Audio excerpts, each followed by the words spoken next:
Hello, everyone. Stanford Center for South Asia and Art Forum SF welcomes you all to the 5th edition of the South Asian Literature and Arts Festival 2024, or SALA, as it's popularly known. Thank you for coming and being a part of this festival. Before we begin, a big thank you to all our sponsors who have enabled us to bring this quality festival to our Bay Area community. Today's panel is Ink from the Island. The keynote speakers are Shyam Selvadurai, Shehan Karunatilaka, and Vivi Ganeshananthan, in conversation with Nayomi Munaweera. Nayomi Munaweera is an award-winning novelist. Her debut, Island of a Thousand Mirrors, won the Commonwealth Book Prize for the Asian region and was shortlisted for the DSC Prize and Man Asia Prizes. It was chosen as a Target Book Club book. Her second novel, What Lies Between Us, won the Sri Lankan National Book Award and was shortlisted for the Northern California Book Prize. Just a few house rules before we begin our program. Please keep your cell phones on silent and no video recording. There will be a 15-minute Q&A session after the discussion, and books by the authors will be available for sale and signing outside in the atrium or the front lawn. And with that, let's welcome our panelists with a big round of applause.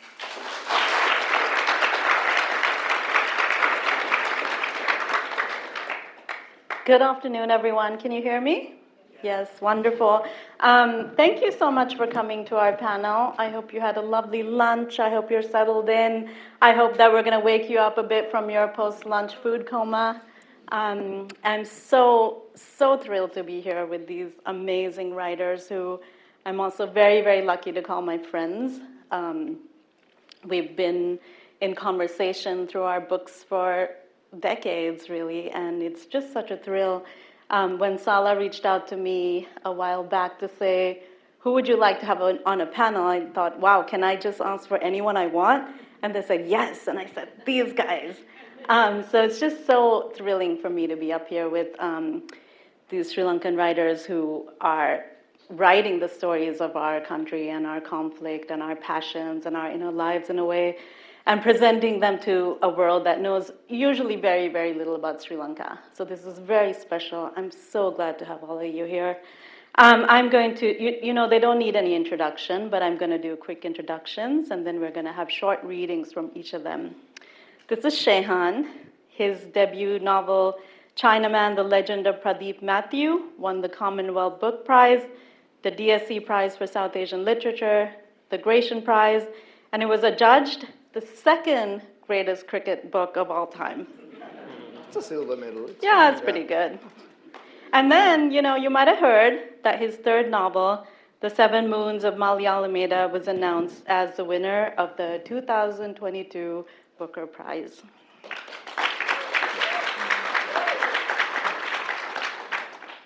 And next to him is Sugi. Her debut novel, Love Marriage, was named one of the Washington Post Book World's Best of 2008. It appeared on the long list for the Orange Prize. It was selected as a Barnes & Noble Discover Great Writers Pick. And then her second book, Brotherless Night, is set in the early years of the Sri Lankan Civil War. It was a New York Times Editor's Choice book. And this year, it won the Carol Shields Prize for Fiction and the Women's Prize for Fiction.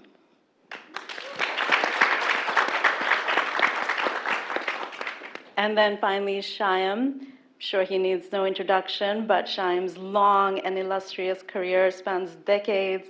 His first book, Funny Boy, was published in '94, and it was absolutely groundbreaking. It was followed by Cinnamon Gardens, and then he had a collection of short stories, Storywala, short fiction from South Asian writers. He published a young adult novel called Swimming in the Monsoon Sea, which won the Lambda Literary Award. And then in 2013, he released a fourth novel, The Hungry Ghost. And he will be talking about a book called Mansions of the Moon, a historical novel released in 2022 about the Buddha's wife, Yasodhara. And it's just a stunning exploration of the psychological makeup of this important historical figure. Thank you.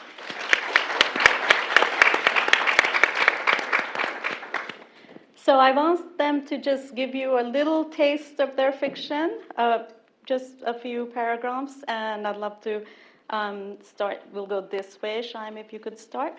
Oh, I thought Is I'd that be all right? last, since that was interesting. Okay, no, I can go first. So I'm just going to.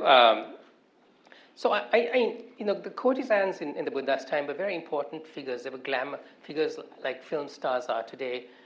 And they were also women of independent means. They were very wealthy and they controlled their own wealth. And they were a way for me to talk about the different role and the different way women were seen in the Buddha's time. And that actually, we think of history going forward, but actually sometimes history goes backwards. And what happened following, in the following millennia, actually, is that the position of women in India got worse and worse and worse and worse. So, and for South Asian women, carry that burden of this is your culture, this is your history, this is who you are. So, this feminism, it's just rubbish. It's a veneer on top of this. But behind that culture that they're told is their culture exists this other way that women existed and before that time, before patriarchy really took over India.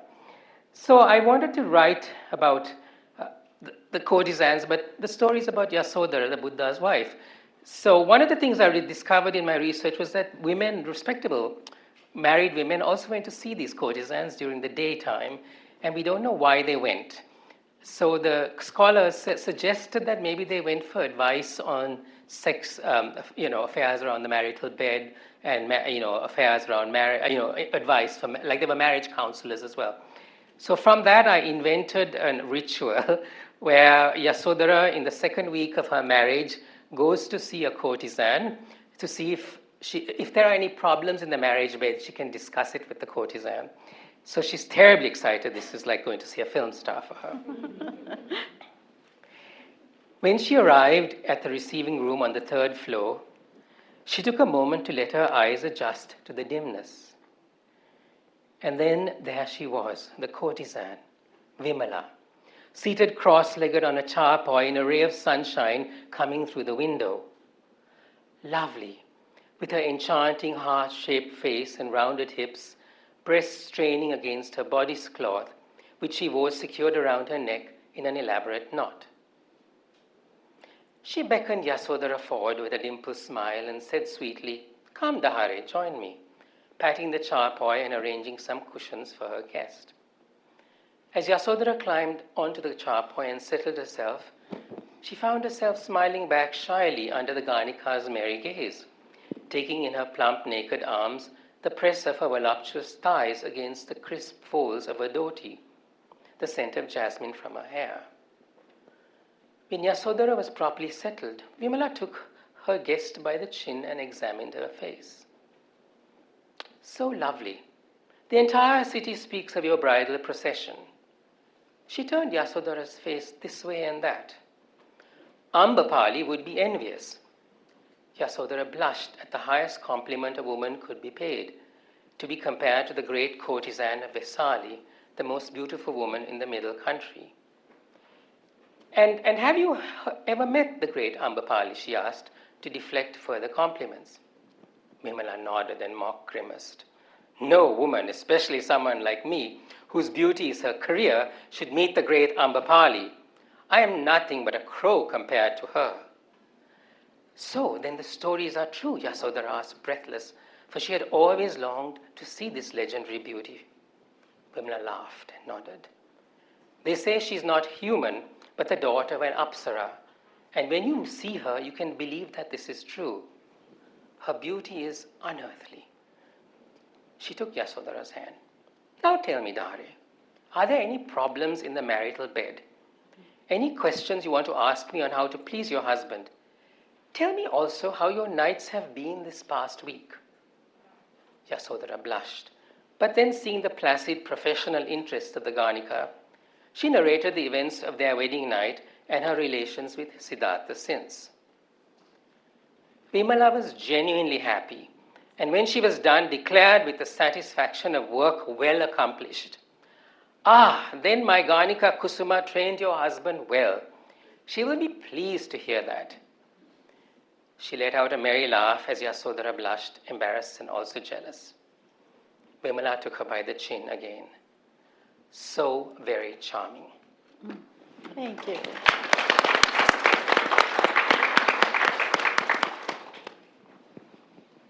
Sugi? Sure. Thanks so much to Nayomi for bringing us all together. Thanks to all of you for coming. Thanks to the enormous core of volunteers who I see making this festival happen.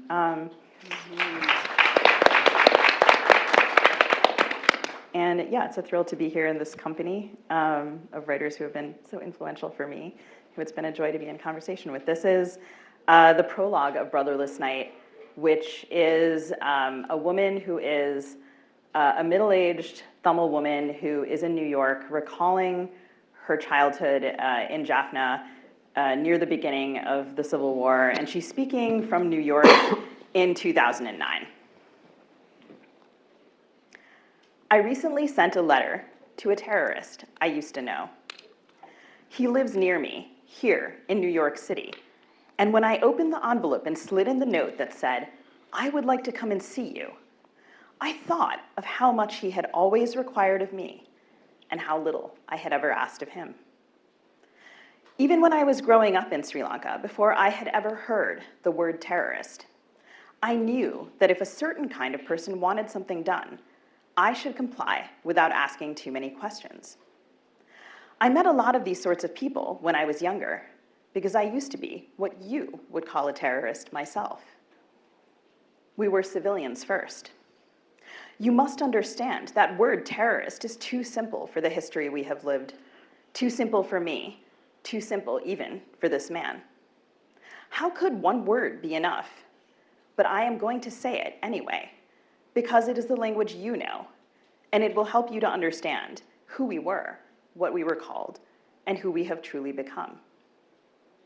We begin with this word, but I promise that you will come to see that it cannot contain everything that has happened.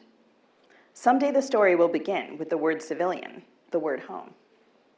And while I am no longer the version of myself who met with terrorists every day, I also want you to understand that when I was that woman, when two terrorists encountered each other in my world, what they said first was simply hello, like any two people you might know or love. Thank you. Thank you.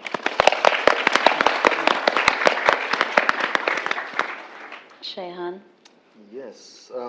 Well, firstly, thank you for dreaming this session into life. I think I've traveled the furthest from the new Socialist Republic of Sri Lanka.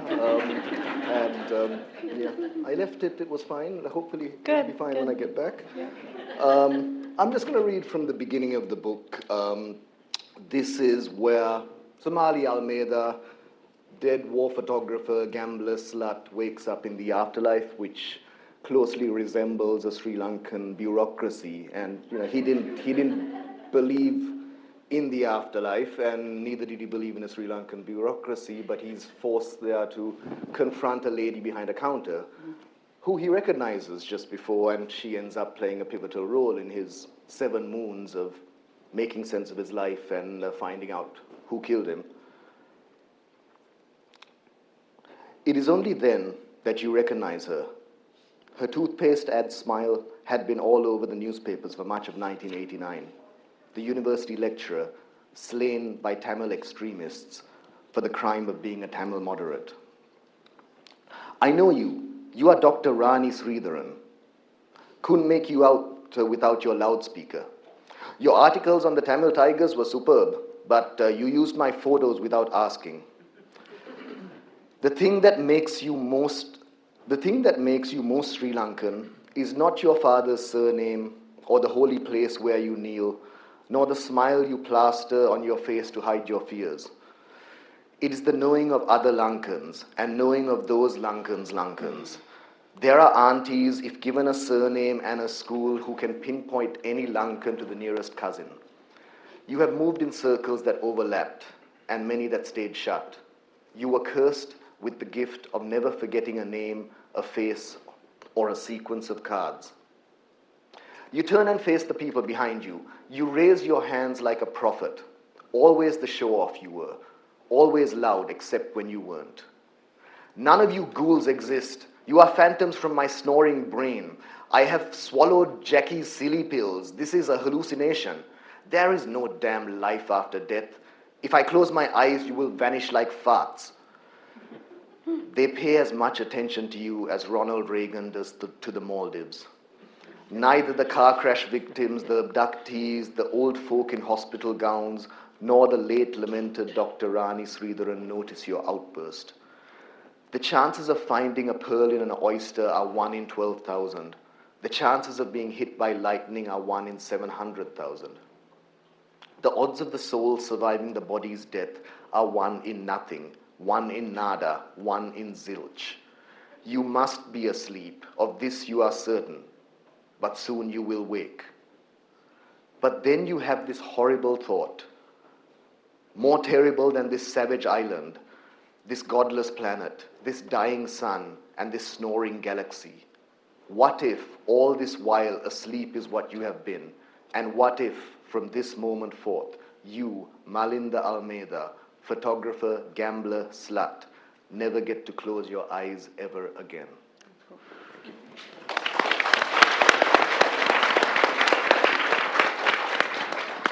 We'll have a book signing after this, so I hope you all buy your books and bring them up to be signed. Shyam, I have a question for you. You are well known for novels with gay themes set in Sri Lanka that deal with the civil war and other political issues. And this book is such a surprising departure for readers such as myself who really know your work. How did you come to write a novel about, of all things, Yasodhara, the Buddha's wife? Well, I mean, I've become very interested in Buddhism myself and practice it, I guess. And I think what really interests me is Buddhist psychology and how much it can tell us, especially now, you know, where we're in this age where even our thoughts are kind of commodified, you know. Yeah. How do you get out of this prison of it? So I was writing this book called The Hungry Ghost, my previous book, and it was also looking at Buddhist psychology in terms of immigration and what it can say about trauma and migration and the trauma of the Civil War. And I came across this book. A friend of mine, Ranjini Obesekara, had translated this poem called the Yasodhara Vata. It's Yasodhara's Lament. And I was stunned by it. I was stunned by the pain of this woman. And I saw that there was a way for me. I always wanted to talk about the Buddha story, but I couldn't do it. I couldn't do Siddhartha, but I realized I could do Yasodhara, looking at Siddhartha and looking at this journey. And I guess I was very interested in, like, okay, so we have so many novels about a man leaving his wife for another woman.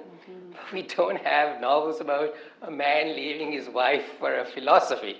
So, you know, and I got very interested in this idea, and also being in a relationship for now 30 years, you know how a marriage works. You understand how it works, and I also really wanted to write about that. So it was this perfect coming together of these ideas in my head, and then I don't know, it's like, you know, I did the research, it was a lot, but it wasn't as much as most people think it is. And then one day the door opened, and I went in, and I was in that world, and I just loved being in the world, and I think it was joyful not to be writing about the Civil War for a change, and to be in this world of these women. And I think, as I said to you, Naomi, I got very excited when I realized that women in the Buddha's time had been freer than women subsequently. And I thought, my gosh, that is something. I know so many South Asian women and how much they suffer under the burden of this cultural expectation. But for them to know that there was something before that that was not great compared to our standards, but certainly better, is, I think, important. And so I think that was how I just entered, and I kept in, and it took me 10 years to do it. So, you know. We're really lucky you spent 10 years exploring. I mean, I had never thought about her as a psychological character, and it's such an amazing thing to go to 600 BC and think about a woman living in India at that time, dealing with an abandonment wound. Just beautiful. Thank you so much. Sugi, you've written this beautiful epic about the civil war set in the north of Sri Lanka. Can you tell us about the relationship between history and fiction in your book? Sure. So I became very interested in the history as a child because I was growing up in the United States in the years that were parallel to the earliest years of the war. And I think a lot of the stories I heard were stories that hewed to a kind of party line. And the stories I was more interested in were the stories that fractured that. So I became interested in sort of a certain kind of fact-checking. A lot of very basic facts about Sri Lankan history are contested at even very like levels of conversation where you're sort of like, how are people still arguing about this fact? Yeah. So I sort of went on a hunt for some of those facts myself to try to reconcile versions of history that didn't agree with each other or that matched, but that left each other out.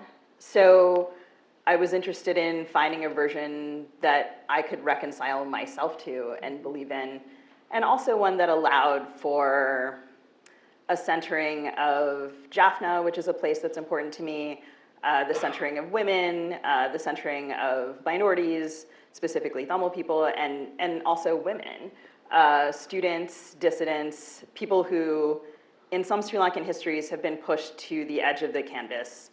I wanted to see them in the center, which was where I had known them in the stories that I had heard most often. So for someone who knows Sri Lankan history well, and Shehan's book does this in a way that's amazing, and The Hungry Ghosts, actually, I had this experience reading The Hungry Ghosts, but if you know Sri Lankan history well and you read a book that has a lot of history adjacent things in it, it's a little bit like you're going through a maze, and you can see that how the maze is made up of things you know, but you're not in the things you know, you're next to them. And so there's a fun kind of, there are a lot of Easter eggs in the book for people who know the history. And it was really fascinating to kind of do that weaving. Thank you.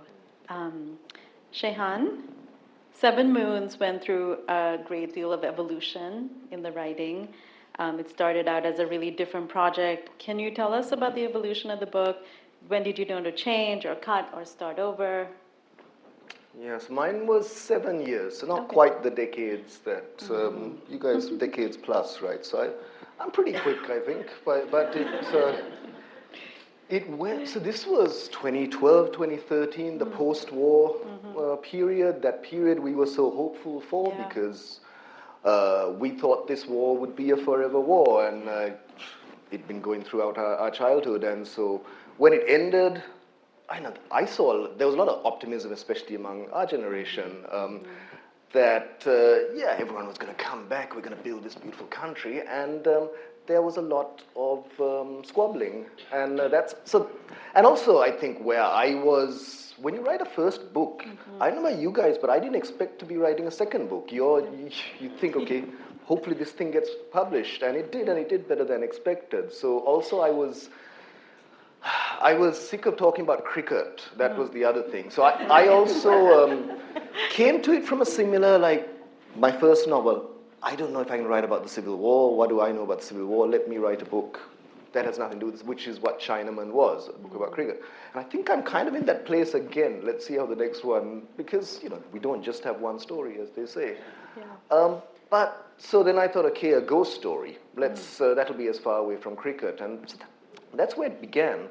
But it took different forms. It was, because there were, let's face it, many unsolved murders from those 30 years. I didn't even need, I could just have looked at 2009, the end of the war. Yeah. But I wasn't that brave because these were, in recent history, is quite contentious. So that's why I went to 89. But yeah, so I think started off as Devil Dance. That was a tsunami story around 2004. It was a slasher horror set on a bus. Someone should write it. It was a great idea, but I couldn't make it happen.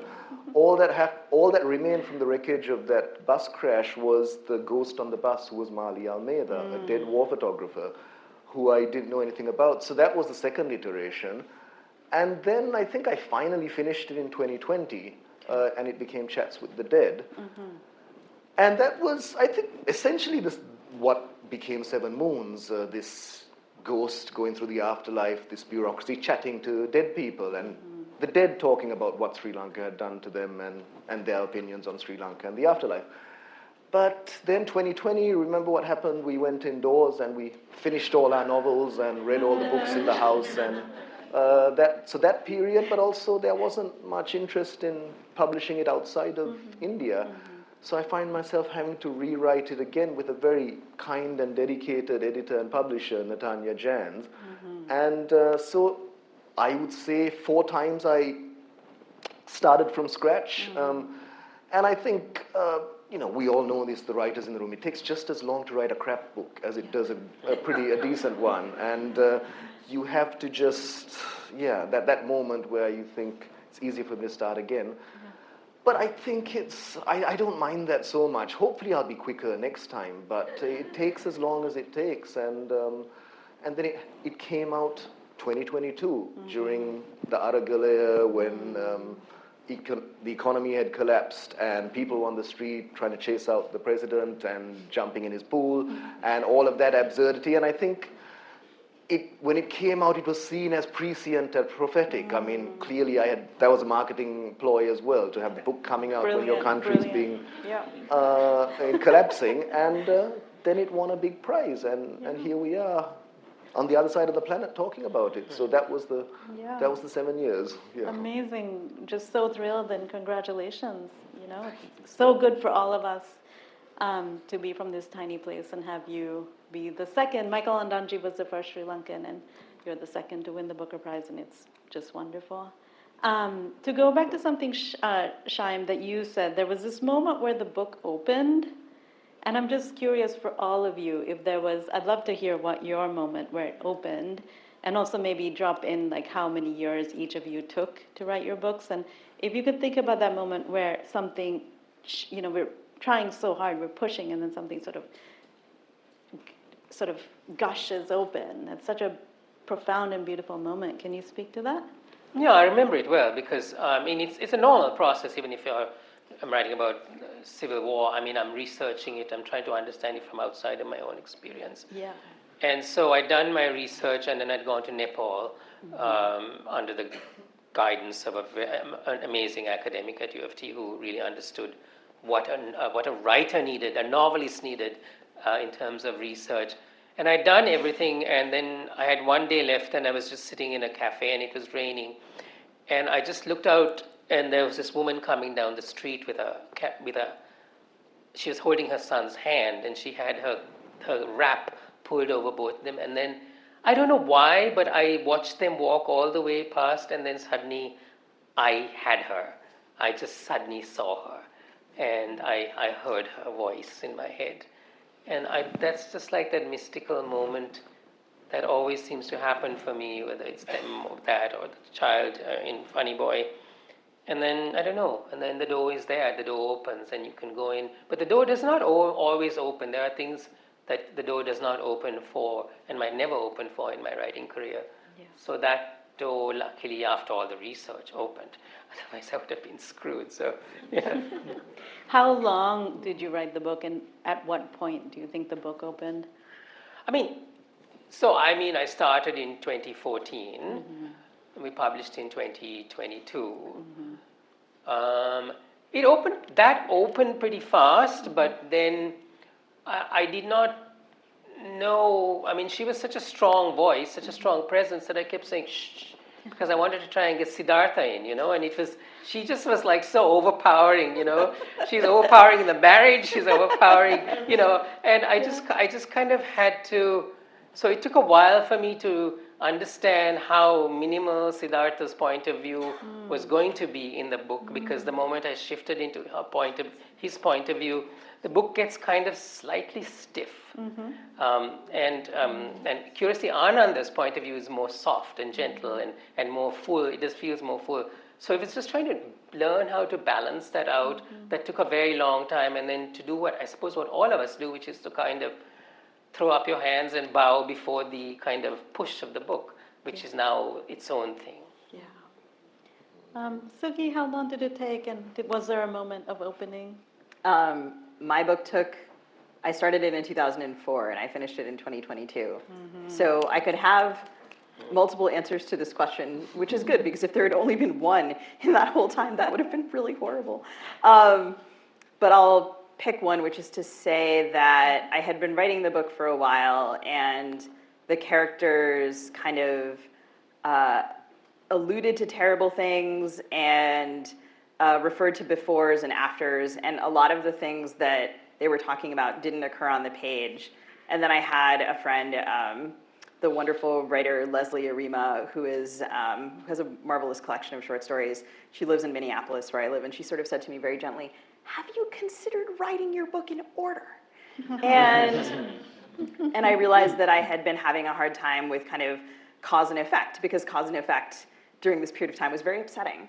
And so with her kind of gentle push, I didn't chuck everything, but I sort of started over again and wrote it chronologically, and that was really, really helpful. Yeah. Shehan? It's a good idea to write it in order, yeah. Now you tell me, now you tell me. So yeah, I sort of, feel my way around whatever the research is telling me and all of that. Yeah. But interesting to hear Shyam also talk about voice, because I think for me, anything, even writing an email, until I have the voice of how polite I want to be and how, I do have that moment where and sometimes I had this grand ambition of answering all my mail, and I still have it. Okay. But I'm up to March 2023. But again, the reason is you've got to be in that voice of, not the usual grumpy mood I'm in. But I think certainly that's expounded by something like a novel. So with Chinaman, I knew that the world needed a novel about a Sri Lankan left-arm Chinaman spinner. I knew that was needed, but I tried it in first person, not second person, but in third person. It's only when I realized that a drunk uncle was going to narrate it a drunkle, which we see plenty of them, right? Yeah. Whether Every you live wedding, here, right? whether you live there, wherever there are Sri Lankans, a drunkle. And I remember that moment, because when we started writing or thinking about writing in the 90s, we had the Ondachis, the Selvadurais, the Gunasekaras, who were very accomplished, elegant writers, and it was quite intimidating. But to write like a drunken uncle, and that's where Karl Muller, who is, I think, belongs in that pantheon, but perhaps not as well known outside, our region. So that was it, voice, and I think definitely with this as well. The ghost story, I tried it in different ways, but like I said, in that draft, when I realized Maali Almeida, this war photographer, gambler, was telling the story. And the strange thing, I guess this is also a craft thing. It was a bus with 11 people on the bus, classic slasher horror, which Agatha Christie invented, by the way, the 11 people on an island. Right.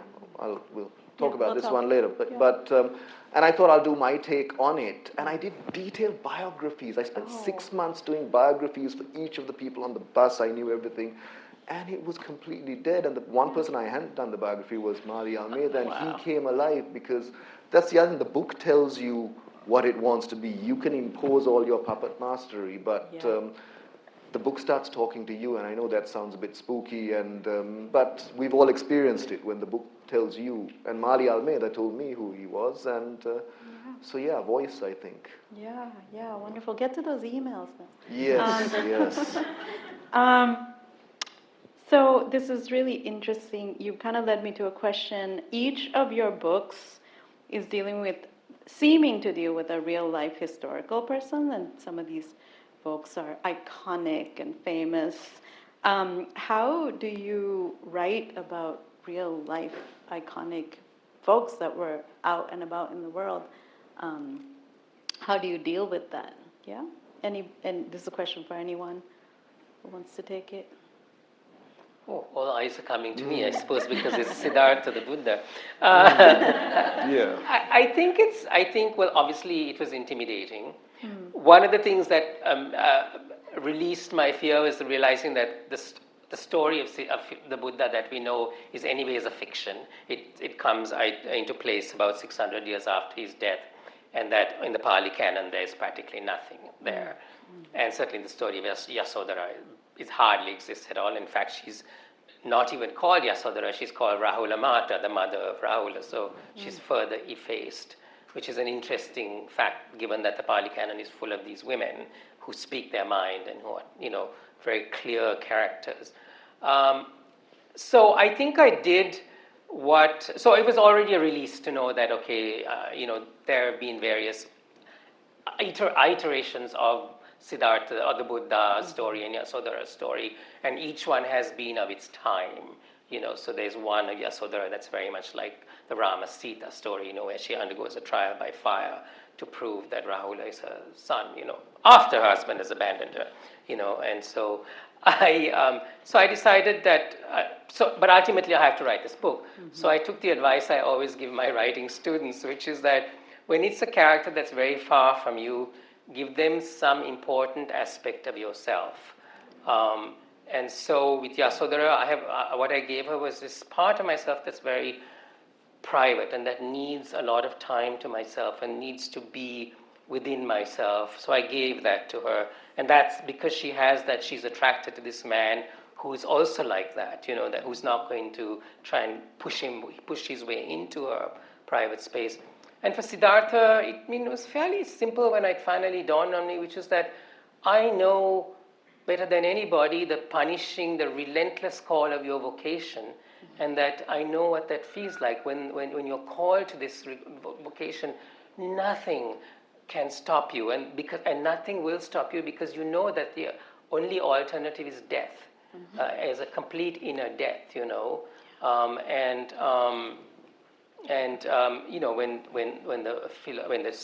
when you ask the sage, how will I know if I am the truly thirsty?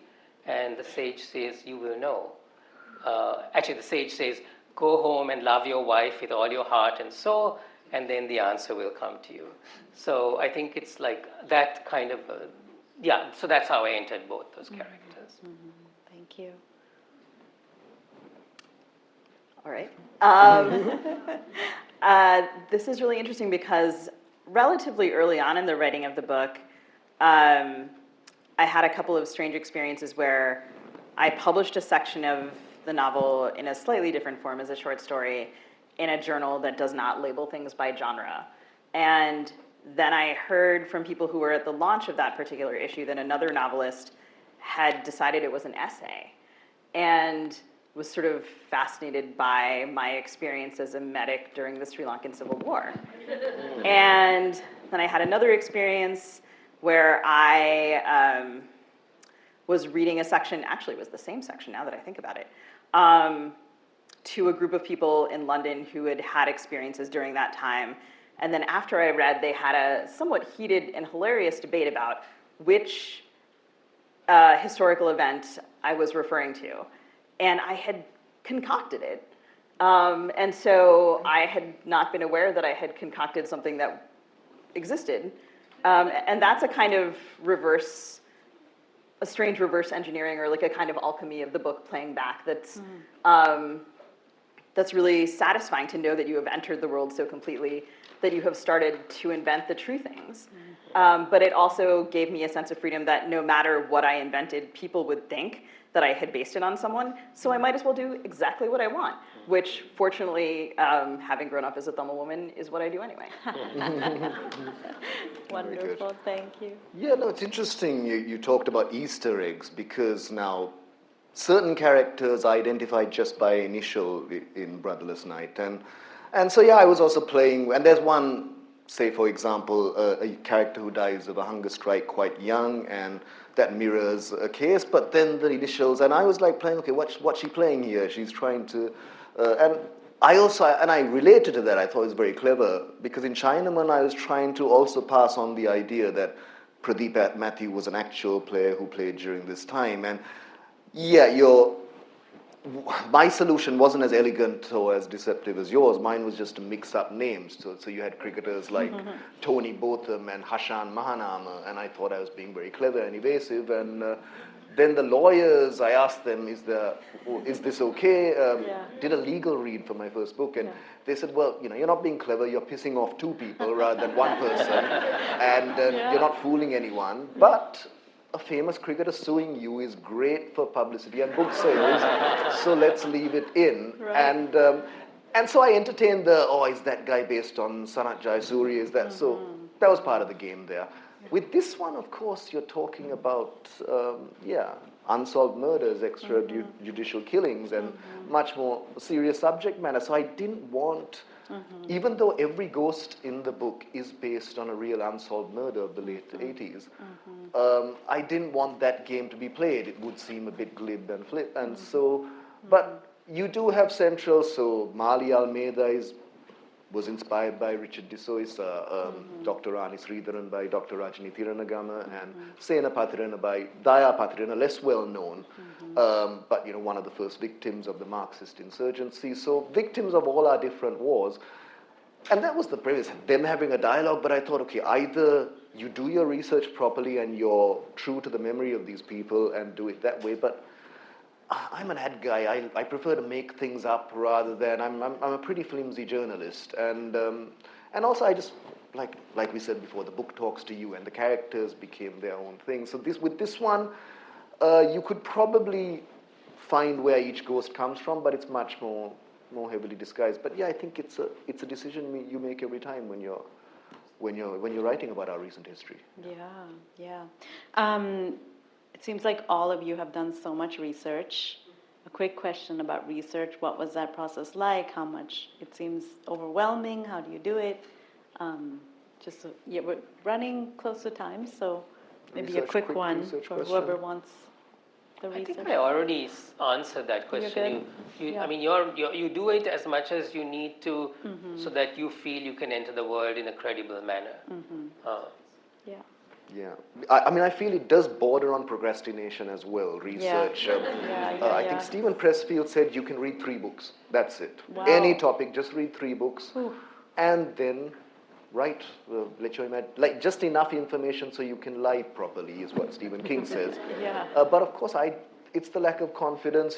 I need to fill up pages, and I'm old school, pencil and paper, but I do read more than 3 books, but then there comes a point where you have to just jump in, and but yeah, 3 books is. I think once I'm with the new book, I kind of know where it's going. I haven't got the voice, and so therefore, rather than hitting your head against the table, research is a good way of employing your time. So I think, but you have to be wary about the line between procrastination and productivity. That's very true. Is that Pressfield quote from The War of Art? Yes. So for those of you who might be interested, that book's really interesting. Research. Yeah, I didn't just read 3. That would have been good. But yeah, I think that the process of research, the space where the research becomes really interesting is the space where the information stops. Right, and I appreciate, I think that the research has to make you feel freer rather than more constrained. And that was often what happened. And it also, to put all those Easter eggs in was fun, right? There's a moment in your book where there's a reference that there's, it's a world in which Maali Almeida exists, and so does Richard de Soisa, right? And so I just sort of, in my head, they're always passing each other in a hallway. Just on the verge of speaking, which is so glorious. So I don't know, I like the way that the research opens up spaces where you can imagine people, and then sometimes it turns out that you've imagined a thing that actually occurred. A related question, who are you in conversation with as a writer? Y'all. I feel like, your work in particular has been so influential. When I was working on Brotherless Night, I knew that the 1983 Black July riots would appear in my book, and also the standard of how I felt that those should be depicted, or the version that I had read that I knew I would want my version to be in conversation with was, of course, yours, which is just, it's so much of your work has been foundational for how I think about the engagement with history and the kind of great tenderness towards a whole range of people, the ability to do that. I think that often when Sri Lanka is described, it's described in very polarized terms, like there's a lot of argument and contention, and that's true. But also to kind of see the capacity for great love in fiction that is about Sri Lankans and by Sri Lankans was really important to me. Thank you, Sweet. So conversation, you mean with other writers who came before? Because usually it is conversation with the text itself. But I mean, let me second the Shyam love of 83.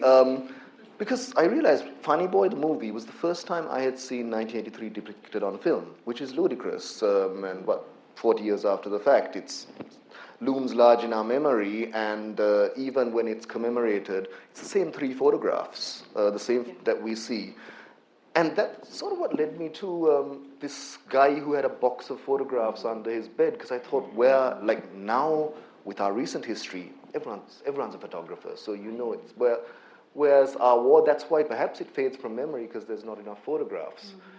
But okay, answer the question, writer in conversation week. I mean, I've always said this, Uncle Kurt Vonnegut, but I'd also add Uncle Carl as well. So the drunkles, the drunkles, who sit there and just see the absurdity, because if you look at what is the common thread in, say, my writing, maybe all is the absurdity of the Sri Lankan condition, and I think, I always think, what would Uncle Kurt and what would Uncle Carl say about this? Some reach for the punchline, some reach for the insight, but those are the guys I look for approval to.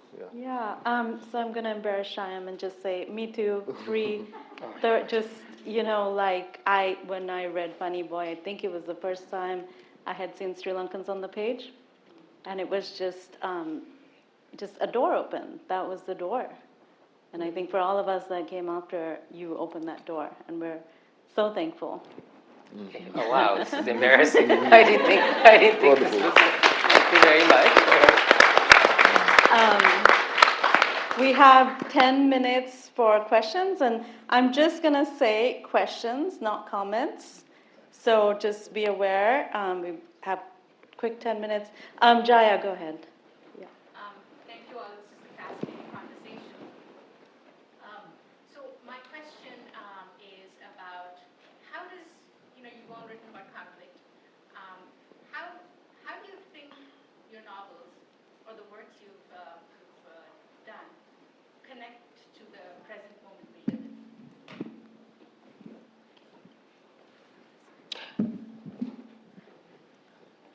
Well, I mean, I think I just briefly said how Buddhism has the ability to unfasten us from this present moment where everything is commodified, right? Our thoughts are commodified, our bodies, our faces, everything is commodified.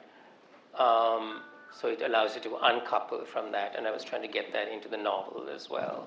The way you can, both Hungry Ghosts and Mansions of the Moon, the way you can uncouple yourself from this terrible thing, this way of living. So I think that's all I can say, but I mean, generally also you can never write for the present moment because the moment is changing all the time. So maybe you're thinking about it and it's in the work, but it's also, I don't know, it's not really in the work as well. Any person who reads a book at the moment that they're reading it will see the correspondences to their own life, of course. I did write a book very intentionally to think about the rhetoric around terrorism, militarization, genocide, state terror, and to think about, particularly civilians in the middle of militarization, and we're seeing a horrific example of that right now. So, yeah. Yeah, but I think most of our books are set and end before the end of the war, and certainly that's true of both of mine, and one set in the 80s, one set in the 90s, because there's plenty of material for novels in the last 5 years, and people ask me that, when is the Argalaya, the musical, or the novel about the last month? And for me, I say, I'll write that probably in about 2048, because I take about 30 years to get back to that. So I think I write period pieces, historical fiction, even though it's probably not classed that way. So I don't, and also there's a conscious effort not to avoid the present. So I think when I was writing Chinaman, I wasn't mentioning Sangakkara or anything. It was set in that period. But the strange thing is, the ups and downs of Sri Lankan cricket remain topical, and as does the collapse of Sri Lanka. Well, hopefully it'll be dated by in the next 5 years. So I don't I actually consciously avoid thinking about what it relates to the present, but and just be true to that period. Thank you. Who else has a question? Okay, over here. Hi, so my question is to Suki, who wrote Brotherless Night. I wanted to understand how different generations of Sri Lankan Tamils reacted to the book in itself. Specifically, the people who went through the war versus, maybe their second or third generations who've been living abroad in the West. So how was the reaction between these two generations who read the book? Sure. I should say that I think that reaction is not complete yet because the book is not in Sinhala or Tamil yet. It will be in Sinhala. I hope it will also be in Tamil. So the Sinhala rights to both of the books have recently been sold. So I look forward to it being accessible to people who, I don't want it to be a book that's just read by, by people who read in English. So it will pose a lot of particular translation problems. But that aside, I think sort of generalizing off of the reactions that I've seen and received that are from readers reading in English, I think many people who lived through that time period seem to think I got it right, which is really generous and kind of them. And a lot of those people spent time sharing their experiences during that period of time with me. There was a lot of me trying to check, had I gotten the feeling of it right? So I'm really indebted to the people who spent an enormous amount of time telling me those stories, and the books that I read by people who had tried to document that period, et cetera. The children, many of them say, my parents never spoke about this period, and I am now able to have a conversation with them about it. So that's enormously gratifying. Yeah, go ahead. So I'm wondering, what do you think The mic, please. Hi. So growing up half Sri Lankan, I was always having to explain what Sri Lanka is and that it's not India and it's not the same thing. So what do you think is unique about the Sri Lankan voice and Sri Lankan stories? You can't ask yourself that question, because if you ask yourself that question as a writer, you'd never write. You just get on and do the thing that interests you and that little tiny segment in Sri Lanka that you're interested in and how it matches your voice. And that would be my answer.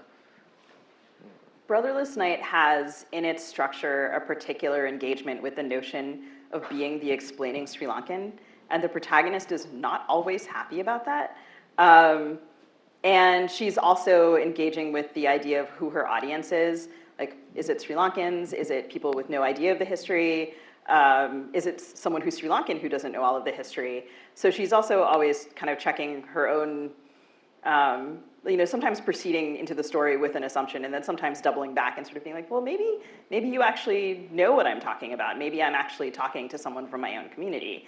So it was satisfying to exercise certain demons of my own history with explanations by constructing her that way.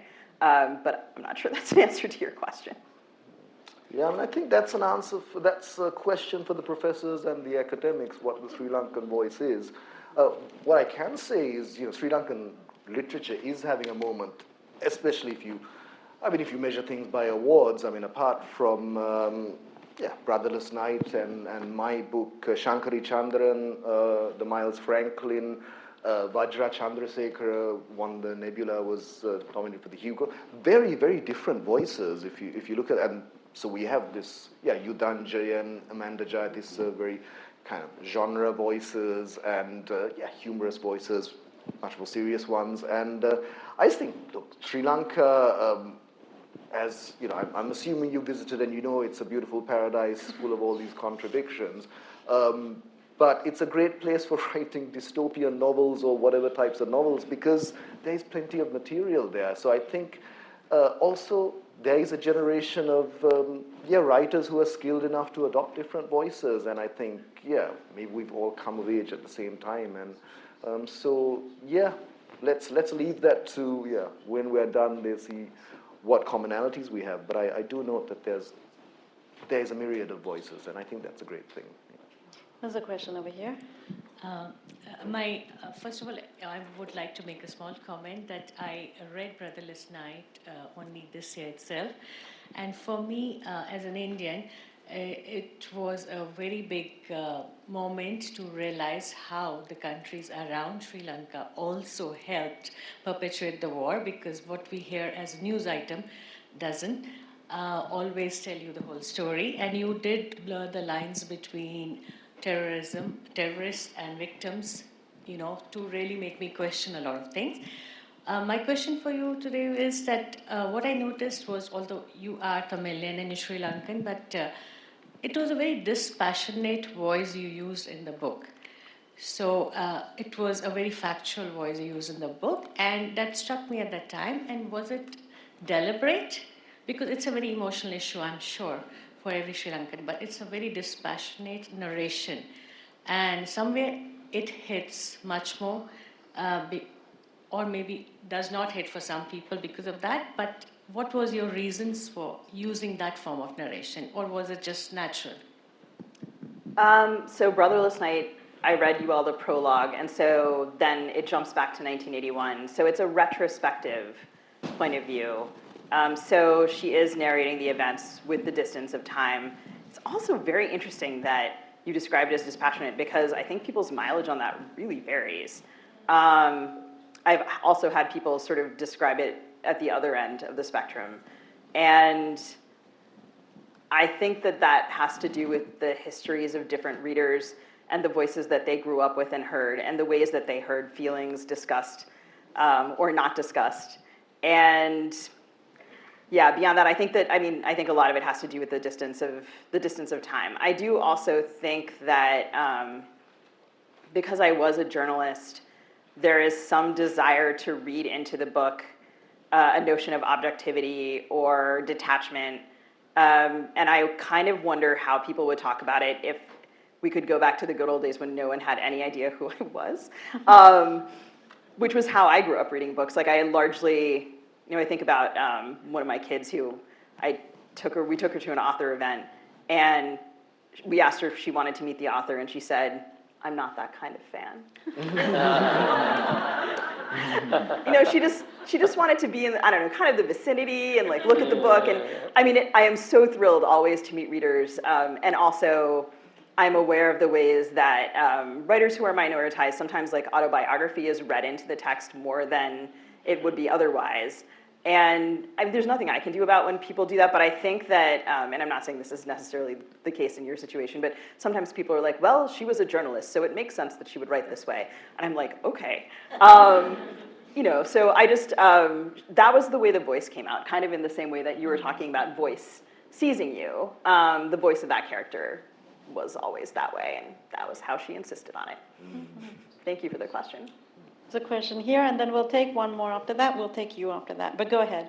Well, my question relates to Sri Lankan writers writing in Sinhala and Tamil, and how much are you in contact with what's being written? How well have they treated this subject matter of civil war and terrorism and human tragedy? And is there any particular writer or set of writers that your own work has bounced off? Because of the sort of linguistic divides, I can only access these writers in English. So I've read them in translation, and then you're never sure whether the translation is good or not. So it's been interesting. I can't just give you a blanket thing because I've read quite a bit of it. So people have very different takes on it.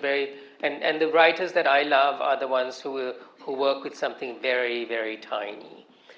Like Ayadore Shanthan's book, which I can't remember the title of, but it looks at the IPKF, the Indian Peacekeeping Force, but it looks at this little tiny group of people, going through this thing together, you know, and it's so tiny, but the tininess of it is so massive in terms of your understanding of the effect of the IPKF on these very 5 or 6 or 8 characters. And so, I mean, things like that. So I love that kind of stuff. I'm not so interested in the sort of more historical sweep kind of thing, because I find those, I might as well read nonfiction. You know, there's great nonfiction on the Sri Lankan Civil War and the ongoing situation. So like that, I would say, I wish there was more. I'm always so grateful when there's anything. The poetry is also fabulous, the Tamil poetry in particular, and there have been enough people doing translations in that. Sinhala poetry is also in translation, but with Sinhala poetry, actually, I know if the translation is any good or not, and I know that there are issues because I can hear the Sinhala poet read it, and I can understand that there. For example, you can't change into English translation of Sinhala poetry. You can't put in how wittily Sinhala poets use English language in the poem, you know, as a rhyming device. So when I used to do these panels, when I was curating the Galle Literary Festival, and I got to hear the writers read their poetry in Sinhala, I realized how untranslatable it was. So I don't know. I'm sure it's the same in Tamil. Well, just for people who might be interested, I'm on the board of a group at the University of Chicago that's focusing on South Asian literature and translation. There are a lot of talented translators who, SALT, which is, so if you are interested in, it's a great initiative, like looking to have more South Asian literature translated. I am limited by I can't read Tamil fluently. I can read, and that was something that I learned during the course of working on the book. I studied Tamil with a bunch of different teachers. I'm a heritage speaker of Tamil. And I guess I would mention Appadurai Muthulingam's, some of his work has been translated. I've been fortunate to meet some great Sinhala writers and translators like Amarakirti. There's so many people, and it is definitely not translated enough. I think I also have like a pretty high tolerance for sitting somewhere and listening to something that I don't entirely understand. Like last night, we were there was a comic who was speaking in Hindi and English, and we're sitting there, and none of us speak Hindi, and we were sitting there, and we were like, "What is this joke about?" And so like the notion of being a diaspora kid who's was taken to some event that was going to occur in Tamil, and you were going to sit there because your parents had said you had to. And then also like finding actually a lot of joy in that, and being comfortable in a space where you don't understand everything all the time, which is very often the condition of life. Seems to me like a productive thing to do. I don't have to understand it all the time.